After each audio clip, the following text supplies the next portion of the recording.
Hello, guys. Welcome.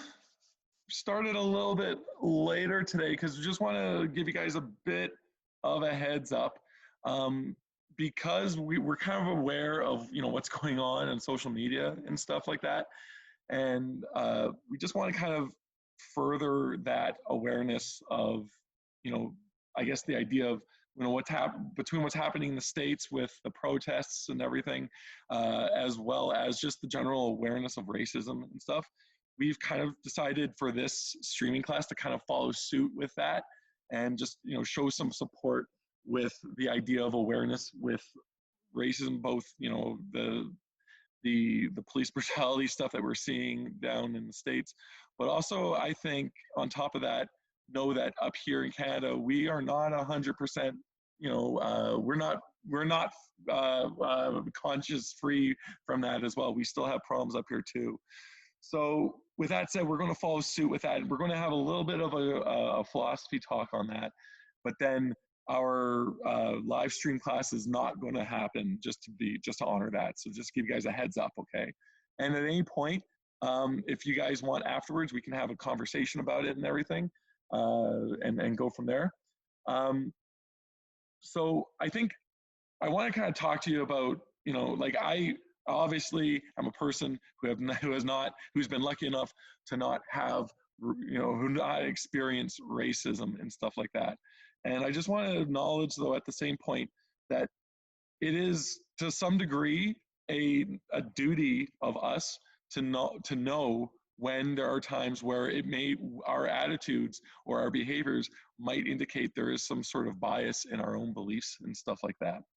Um, and I think if we actually wanted to make the world, which might seem really scary and unjust right now, and if we want to try and make it a safer and better place, it all starts with ourselves, and it all starts by looking and seeing what are we doing. Are we doing anything that might be perpetuating that? And I think a big thing about that is maybe we wouldn't be doing, or we wouldn't be doing things that are necessarily racist or considered outright, but we might be doing something that might be a little bit, those microaggressions, right?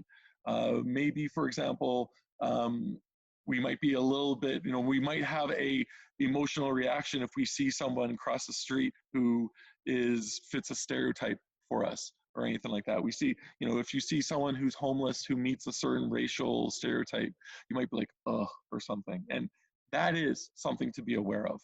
Or maybe you're being impatient with somebody who's trying to talk to you about something, and English is their second language, and stuff like that.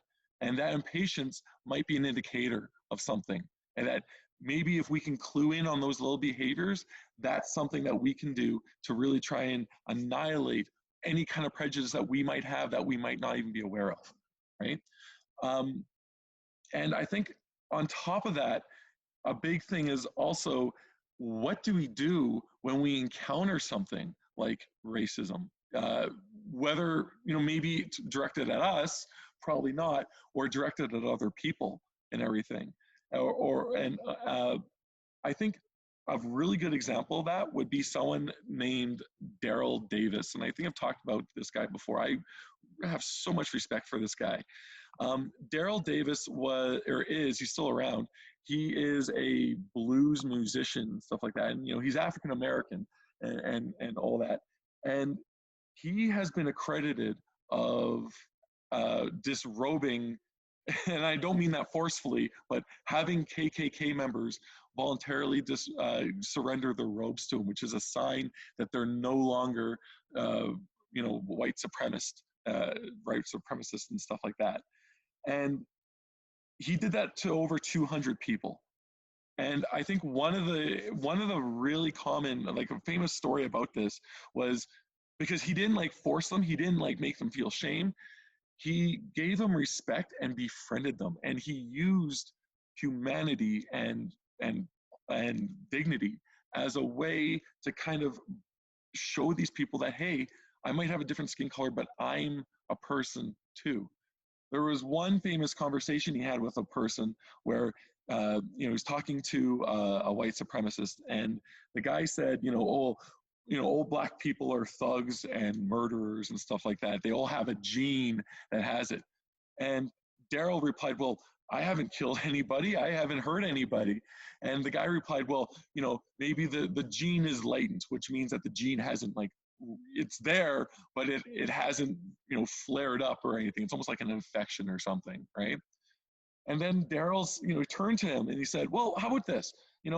All white people have a gene of being a serial killer. And the guy's like, what? No, they don't. And he said, yeah, how about this? Name a black serial killer. He said, here, I'll name you a couple that I know. I know Ted Bundy, Jeffrey Dahmer, John Wayne Gacy. All of these guys are white, but have you met any black serial killers? And the guy's like, well, no, but not all white people are serial killers. And Darrell replied, well, you have the gene, it's just latent. And the guy's like, that's stupid. And he replied, well, isn't the other way, isn't the law, can you turn that around and say that by saying all black people have a murder gene, that's stupid too? And it really made the guy sit back and think.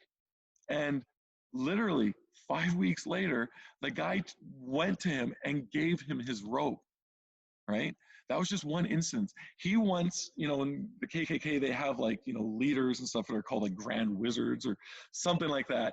And he actually was able to be there was a former grand wizard dude or something like that. And he actually became the godfather to that guy's son, because he showed humanity. He showed that, hey, you might have these beliefs, but I still recognize you and I still respect you and stuff like that. And it's that method, guys. It's not necessarily like we might want to say, yeah, punch a racist and stuff like that. But a racist might have a sore jaw at the end of the day. They might deserve it, but they're still going to be racist, and they might be even more so because now they've been hurt because of it, and that pain is what's going to drive it even more. Whereas what we need to do if we want to really do this is to show compassion and humanity and say, hey, you know what? Everybody around the world here, doesn't matter what color they are, they're all human. They all deserve the compassion that you have. And I'm not saying that we need to necessarily always be, stiff upper lip and always be the better person sometimes. Sometimes we have to defend ourselves and everything, or, and whatnot. But it's important to, at the same time, to just approach, through respect and humanity is the best way of getting that message out there. Okay, so anyways, I want to finish off by saying thank you guys for coming in. I hope that helped. And if you have anything to add or anything like that, let me know. And thank you. All right. Take care, guys. Namaste and be well.